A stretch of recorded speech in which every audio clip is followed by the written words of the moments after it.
प्रचारासाठी खूप चांगला प्रतिसाद आम्हाला मिळत आहे। घराघरात आमची आरती केली जात आहे, मान सन्मान भेटतो आहे। याचा म्हणजे ह्या मतदाराच्या प्रतिक्रियांवरूनच आमचा विजय नक्की आहे असं मला वाटतंय।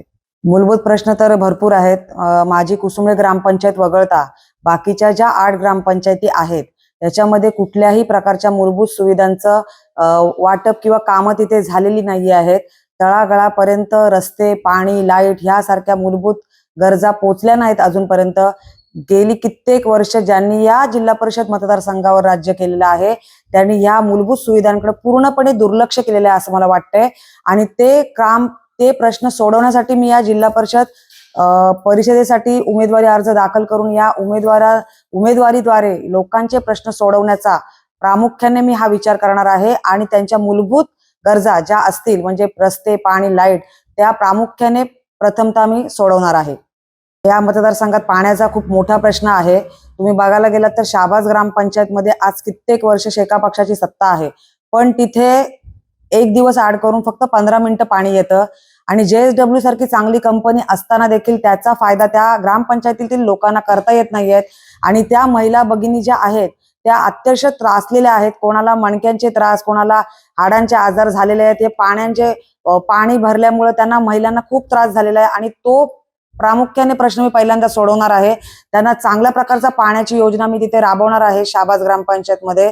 त्याचप्रमाणे तुम्ही बघायला गेलात तर ताडवागळे ग्रामपंचायत मध्ये देखील हा प्रश्न मोठ्या प्रमाणात भेडसावत होता। त्या ग्रामपंचायत मध्ये जवळजवळ 50 ते 40 वर्षानंतर आपण पाण्याचा प्रश्न पूर्णतः सोडवलेला आहे आणि वाडी वस्त्यांवर देखील पाणी चांगल्या प्रकारे आज चालू आहे। वाड्या वस्त्यांचं प्रमाण या जिल्हा परिषद मतदारसंघात खूप प्रमाणात आहे आणि तिथे मूलभूत गरजा बघायला गेलात तर आजपर्यंत पोहोचल्या गेलेल्या नाहीयेत।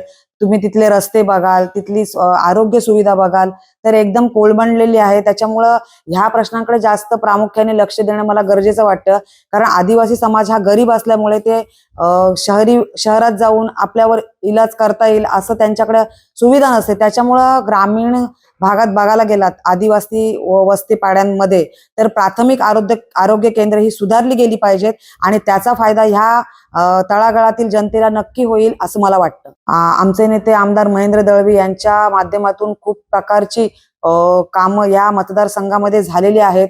फक्त कुसुंबे ग्रामपंचायत हातात घेऊन एवढी मोठी कामं करणं शक्य नाहीये। आमदार साहेबांच्या पाठिंब्यामुळे आज बघायला गेलात तर मोठे मोठे काम या जिल्हा परिषदच्या मतदारसंघात झालेले आहेत। तुम्ही रस्ते बघाल, पाणी बघाल, लाईट बघाल, ही प्रामुख्याने सगळ्या ठिकाणी नाही पण काही ठिकाणी झालेली आहेत। पण मी जिल्हा परिषदेवर निवडून आल्यानंतर मी बाकीची राहिलेली प्रलंबित कामे नक्कीच पूर्ण करेन। आणि या महिलांच्या मार्फत तुम्ही बघायला गेलात तर माझ्या ग्रामपंचायत मध्ये कुठेही तुम्हाला पाण्याची कमतरता, रस्ते किंवा लाईट हे कुठंच तुम्हाला बघायला मिळणार नाही। प्राथमिक आरोग्य केंद्र माझ्या ग्रामपंचायत मध्ये जे आहे चिखली म्हणून तेही चांगल्या प्रकारे म्हणजे सुसज्ज केलेलं आहे आणि तिथं चांगल्या प्रकारे नागरिक त्याचा फायदा घेत आहेत।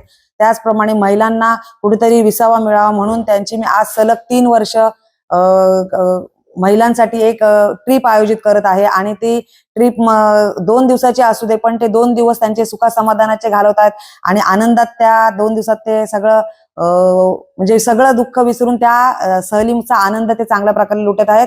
आणि मी निवडून आल्यानंतर चांगल्या प्रकारे महिलांना अजून प्रकारे चांगल्या त्या योजनांचा लाभ मिळवून देईन असं मी सांगते। तर जिल्हा परिषदच्या शाळा या बंद पडायच्या वाटेवर आहेत। तिथे जवळजवळ पटसंख्या तुम्ही बघायला गेलं तर 3 किंवा 4 अशी आहे।